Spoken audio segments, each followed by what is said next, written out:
We have a spotlight on education. There's so many problems nationally in the education arena. We have a teacher shortage. We have a bus shortage. We have a lot of things happening in education. We have people challenging curriculum, banning books. And so our own policy director, National Policy Director for Education, Dr. Sonia Whitaker, will come after the video with attorney C.K. Hoffler. Good morning, good morning, good morning. I am so looking forward to sharing with you the spotlight on education. You know, last week I made a simple statement and it seems to have resonated across the nation.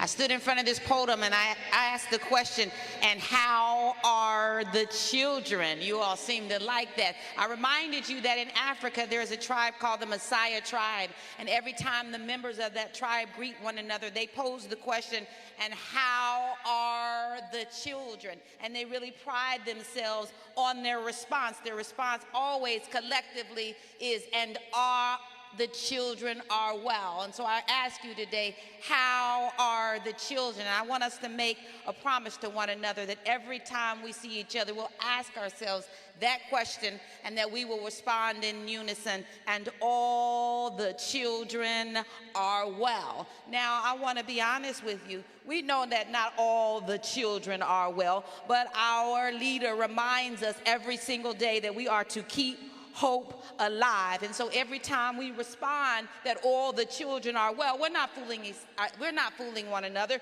We're being clear about what we hope to happen. And you know what they say about hope. We don't need a lot of it, just a little bit to move the bar to the next level. Now, I don't know about you, but I'm very clear about the fact that just 1 week ago, students returned to schools. They returned to America's schools. I stopped by to pose one question to you today, and that question that I have for you is, what type of a comeback do we expect our students to make?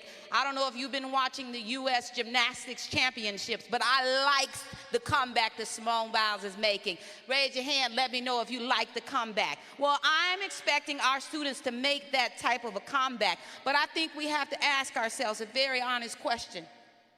And that question is, how likely is it that America's public school students, how likely is it that America's black students and Latino students are going to make the type of comeback that Simone has made on the mat? Well, I hate to tell you, it is highly unlikely if they come to schools that don't have fully certified and qualified teachers in the classroom. We have to continue to revisit this topic. Not only do I serve as the National Education Policy Director for Push for Excellence, but I go to work in schools every single day. And I'll tell you what most people won't tell you, and that is I stood in my office this week and I looked at my staff, and you know what I said? I'm going to say it. I said, what are we going to do? What do you do when 50% of your teaching staff is non-certified? And then 30% of the 50% that actually showed up called in sick. We are experiencing a national teacher crisis, but I stopped by to tell you it doesn't look the same in all school districts across our nation. It doesn't look the same. What's happening relevant to the crisis doesn't look the same in white school districts serving majority white students as it does in school districts serving black students. I know it because I've worked and led in both. In black school districts, we don't have qualified, certified teachers enough. And those that are actually showing up to work, they've been back to work 2 days and they're already calling in sick because they're tired.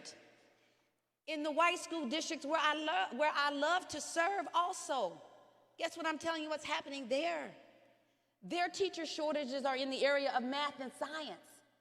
It is not in every single category. It's like we're experiencing the south suburbs of Illinois, like black students are experiencing when they come to school across the entire United States of America. I stopped by to raise your consciousness because, you know, they don't like it when we use the word woke. So we won't use the word woke, but we will raise our consciousness. I think we should practice the policy of intentionality as it relates to raising our consciousness about the things that matter to us. So we'll say it that way. What I want us to be clear about is when we go, I don't know about you, when I went to the grocery store the other day, I was tired. I had just gotten off work and they asked me if I wanted to ring up my own groceries. I'm like, no, I'm tired. I went to a restaurant last night. They had a big sign on the door, and you know what it said? short of staff. Be patient with us. And I'm an educator, and I'm going to leave this podium and go to schools, and I'm going to tell the leaders like me, we should put a sign on our door. And the sign should say, short of staff. Be patient with us. If your child's teacher showed up, I want you to be happy about it. But I recognize as a school district official, you might say, Doc, okay, you had me at hello. But I expect my child to be successful in school and ultimately successful in life, so I need you to teach. And I'm speaking on behalf of teachers and school district leaders like myself when I say that we recognize that, but we need your help. I need parents to step up to the plate. I need parents to do more than they've ever done before. And I need every church pastor to adopt a school this year. Because I'm telling you, I wish there was cameras in my office this week, Rev. I literally looked at my staff with all power vested in me, and I said, what are we going to do?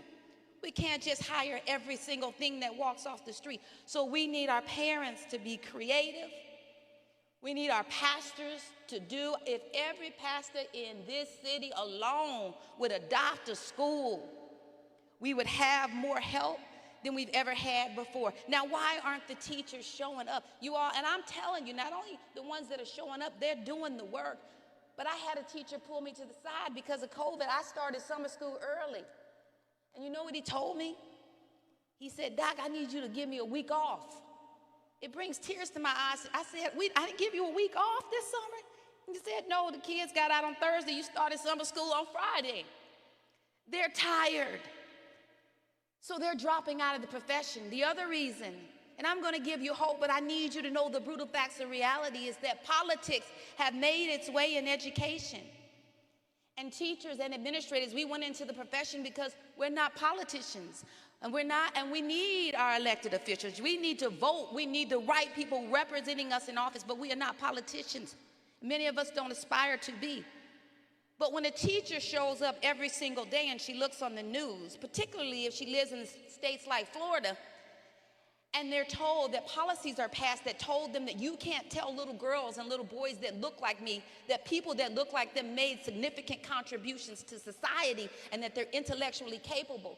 When you tell a white teacher or a black teacher or a Latino teacher that they are going to lose their license, they just graduated from college, they have $120,000 in debt, they make $42,000 a year, and now we're threatening to take their license because they've elected to work with black and brown children. That's a problem. And then you look at many of you who watched the presidential debate the other night. I'm not here to talk about politics. I'm here to talk about how it impacts the work we do as educators. They've already told us that they intend to get into office and do away with the U.S. Department of Education. You've got to come to the Rainbow Push Coalition. You've got to pay your dues. You've got to get involved because we're going to tell you what they don't tell you, and that is doing away with the U.S. Department of Education is critically important that we do not let that happen. Because just like what's happening in Florida and at least 25 other states, where it is against the law to tell black kids that they matter, when they get into the White House, if they get into the White House, it will be national. It will be a national level of expectation. So let's go to the polls. Let's support our teachers.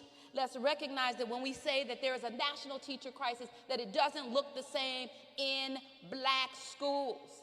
And let's take all the power, the talent, the skills, and the resources that we have available us and work collectively to do something about it. Because to know and not to do is really not to know at all. And how are the children? And how are the children?